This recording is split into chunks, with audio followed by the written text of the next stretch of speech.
चंद्रदेव संस्कृत चंद्र, जिसे सोम के रूप में भी जाना जाता है, एक हिंदू देवता है जो चंद्रमा का देवता माना जाता है। ये रात्रि के समय रोशन करने के लिए रात्रि, पौधों और वनस्पति से संबंधित माना जाता है। ब्रह्मा का चंद्र रूप लेने का मूल उद्देश्य था कि रात्रि काल में पाप न हो।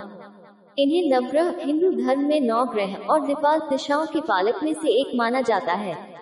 एक पुराणों के अनुसार इनके पिता का नाम महर्षि अत्रि और माता का नाम देवी अनुसुया था। चंद्रदेव का विवाह दक्ष प्रजापति और वीरनी की 60 में से 27 कन्याओं के साथ हुआ था और इन्हीं कन्याओं को 27 नक्षत्र भी कहा गया है। इन कन्याओं में चंद्र रोहिणी से सर्वाधिक प्रेम करते थे। एक बार त्रिदेवियों को अपने सतीत्व पर अहम हो गया। उन्हें लगा कि उनके समान पतिव्रता स्त्री इस विश्व में कोई नहीं है। एक बार भगवान विष्णु के भक्त और अवतार देवर्षि नारद वहां आ पहुंचे और उन्होंने त्रिदेवियों को महर्षि अत्रि की पत्नी अनुसुईया के सतीत्व के बारे में बताया, जिससे उनके अहम को बहुत ठेस पहुंची। उन्होंने त्रिदेवों को अनुसुईया के सतीत्व की परीक्षा लेने को कहा। तब त्रिदेव एक ही समय में महर्षि अत्रि के आश्रम में आए। तीनों देवों का एक ही उद्देश्य था, अनुसुईया का सतीत्व नष्ट करना। तीनों देवों ने साधु का वेश लिया और अनुसुईया से भोजन करवाने की मांग की और ये शर्त रखी कि उन्हें नग्न अवस्था में अपने हाथों से भोजन करवाया जाए। ये सुनकर अनुसुईया डर के कारण शरीर पसीना युक्त हो गया। फिर अनुसुईया ने तीनों देवों पर जल छिड़क दिया, जिससे त्रिदेव छोटे छोटे बालकों के रूप में परिवर्तित हो गए और अनुसुईया की अपने शरीर का सब वस्त्र उतार कर गोद में लिया और स्तनपान कराया। जब काफी देर तक त्रिदेव अपने धाम नहीं लौटे, तब त्रिदेवियां उन्हें खोजती हुई महर्षि अत्रि के आश्रम में आ गईं और देवी अनुसुईया के पास आईं। सरस्वती, लक्ष्मी, पार्वती ने उनसे आग्रह किया कि वे उन्हें उनके पति सौंप दें।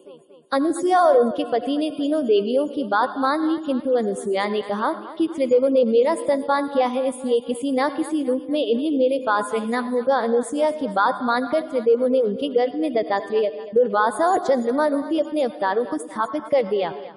समय आने पर अनुसुईया के गर्भ से भगवान विष्णु ने दत्तात्रेय, भगवान ब्रह्मा ने चंद्र और भगवान शंकर ने दुर्वासा के रूप में जन्म लिया। चंद्रदेव का विवाह ब्रह्मा के पुत्र प्रजापति दक्ष और उनकी पत्नी वीरनी की 27 पुत्रियों से हुआ था। चंद्र इनमें से रोहिणी से अधिक प्रेम करते थे। कहते हैं चंद्रमा अपनी पत्नी रोहिणी से इतना प्रेम करने लगे कि अन्य 26 पत्नियां चंद्रमा के बर्ताव से दुखी हो गईं। जिसके बाद सभी 26 पत्नियों ने अपने पिता दक्ष प्रजापति से चंद्र की शिकायत की। बेटियों के दुख से क्रोधित दक्ष ने चंद्रमा को श्राप दे डाला। दक्ष के श्राप के बाद चंद्रमा क्षय रोग के शिकार हो गए।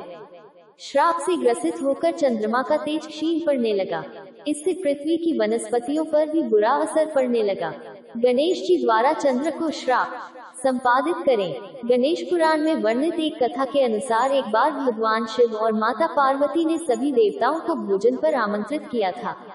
भोजन करने के पश्चात चंद्रदेव आकाश में स्थित हो गए और गणेश जी मूषक पर बैठकर टहलने निकल पड़े। गणेश जी की शारीरिक रचना देखकर चंद्रदेव मन ही मन में हंसने लगे। जब मूषक का संतुलन बिगड़ गया तो उन्होंने गणेश जी से कहा कि गणेश जी, आपकी आकृति बड़ी विचित्र है। आपके भार से मूषक भी चलने में असमर्थ हो रहे हैं।